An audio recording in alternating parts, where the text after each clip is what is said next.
it chapter by chapter, one bite at a time. So many adventures and mountains we can climb.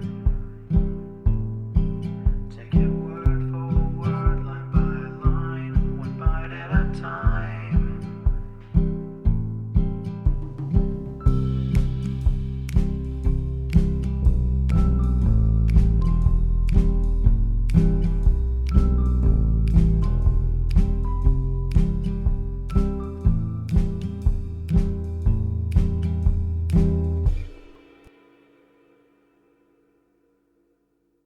Welcome to Bite at a Time Books, where we read you your favorite classics one bite at a time.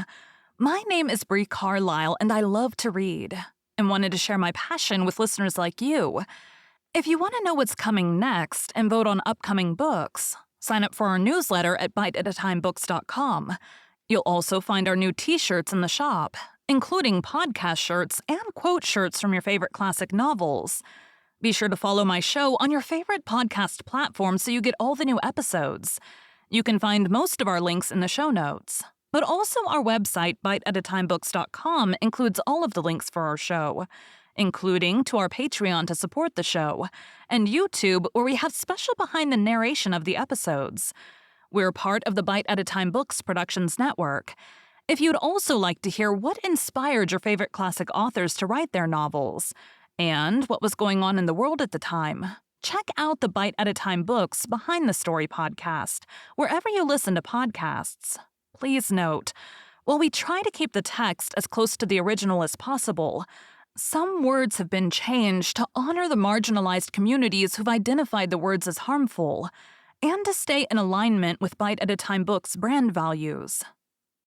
Today we'll be continuing Les Miserables by Victor Hugo. Book 5th. For a Black Hunt, a Mute Pack. Chapter 1. The Zigzags of Strategy. An observation here becomes necessary in view of the pages which the reader's about to peruse, and of others which will be met with further on.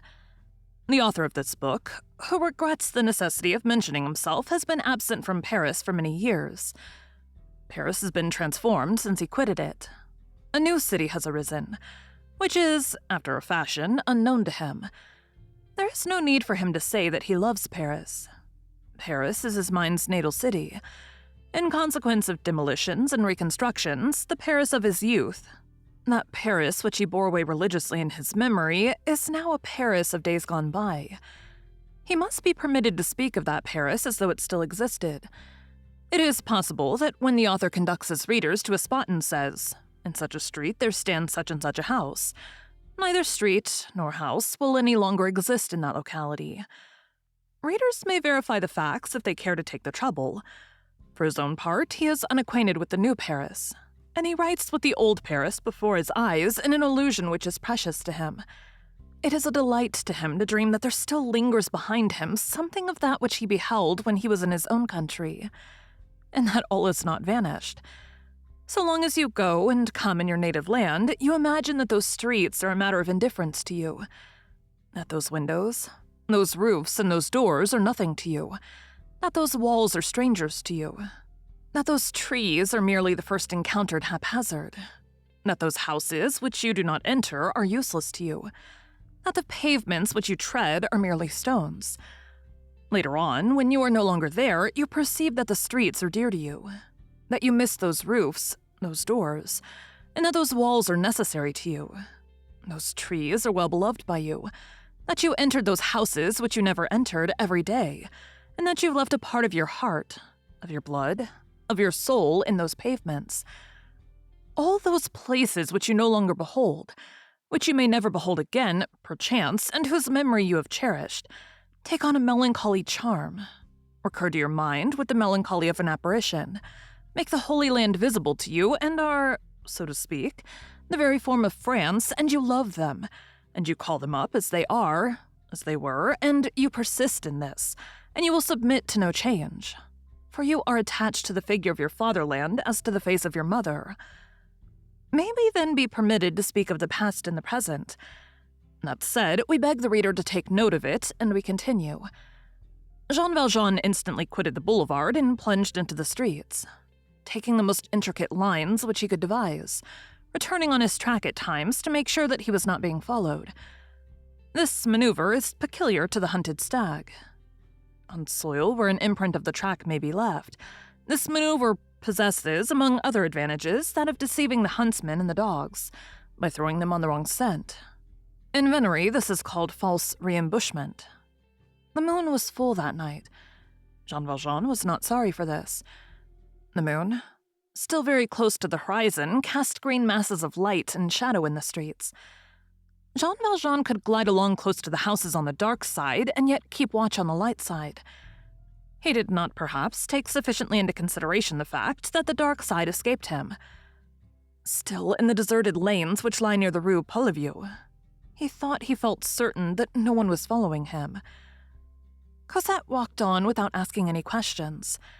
The sufferings of the first 6 years of her life had instilled something passive into her nature. Moreover, and this is a remark to which we shall frequently have occasion to recur, she had grown used, without being herself aware of it, to the peculiarities of this good man, and to the freaks of destiny. And then she was with him, and she felt safe. Jean Valjean knew no more where he was going than did Cosette. He trusted in God, and she trusted in him. It seemed as though he also were clinging to the hand of someone greater than himself. He thought he felt a being leading him, though invisible. However, he had no settled idea. No plan, no project. He was not even absolutely sure that it was Javert. And then it might have been Javert without Javert knowing that he was Jean Valjean. Was not he disguised? Was not he believed to be dead? Still, queer things had been going on for several days. He wanted no more of them. He was determined not to return to the Gorbeau house. Like the wild animal chased from its lair, he was seeking a hole in which he might hide until he could find one where he might dwell. Jean Valjean described many and varied labyrinths in a Montfetard quarter, which was already asleep as though the discipline of the Middle Ages and the yoke of the curfew still existed. He combined in various manners with cunning strategy the Rue Saint-Cyr and the Rue Copeau, the Rue de Batour Saint-Victor and the Rue des Puits-Lermont. There are lodging houses in this locality, but he did not even enter one, finding nothing which suited him. He had no doubt that if anyone had chanced to be upon his track, they would have lost it. As 11 o'clock struck from Saint-Étienne-du-Mont, he was traversing the Rue des Pontois, in front of the office of the Commissary of Police, situated at number 14. A few moments later, the instinct of which we have spoken above made him turn round. At that moment, he saw distinctly, thanks to the commissary's lantern, which betrayed them, 3 men who were following him closely, pass one after the other under that lantern, on the dark side of the street. One of the 3 entered the alley leading to the commissary's house. The one who marched at their head struck him as decidedly suspicious. "Come, child," he said to Cosette, and he made haste to quit the Rue Pontois. He took a circuit, turned into the Passage des Patriarches, which was closed on account of the hour, strode along the Rue de l'Arbre-Bois and the Rue de l'Arbrate, and plunged into the Rue des Postes. At that time, there was a square formed by the intersection of streets, where the College Rollin stands today and where the Rue Neuve Sainte-Geneviève turns off. It is understood, of course, that the Rue Neuve Sainte-Geneviève is an old street, and that a posting chaise does not pass through the Rue des Postes once in 10 years. In the 13th century, this Rue des Postes was inhabited by potters, and its real name is Rue des Pots. The moon cast a livid light into this open space. Jean Valjean went into ambush in a doorway, calculating that if the men were still following him, he could not fail to get a good look at them as they traversed this illuminated space. In point of fact, 3 minutes had not elapsed when the men made their appearance. There were 4 of them now. All were tall, dressed in long brown coats, with round hats and huge cudgels in their hands. Their great stature and their vast fists rendered them no less alarming than did their sinister stride through the darkness. One would have pronounced them 4 specters disguised as bourgeois.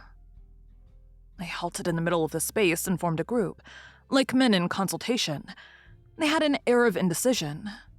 The one who appeared to be their leader turned round and pointed hastily with his right hand, in the direction which Jean Valjean had taken. Another seemed to indicate the contrary direction with considerable obstinacy. At the moment when the first man wheeled round, the moon fell full in his face. Jean Valjean recognized Javert perfectly. Thank you for joining Bite at a Time Books today, while we read a bite of one of your favorite classics. Again, my name is Bree Carlile, and I hope you come back tomorrow for the next bite of Les Miserables. Don't forget to sign up for our newsletter at biteatatimebooks.com and check out the shop. You can check out the show notes or our website, biteatatimebooks.com, for the rest of the links for our show. We'd love to hear from you on social media as well.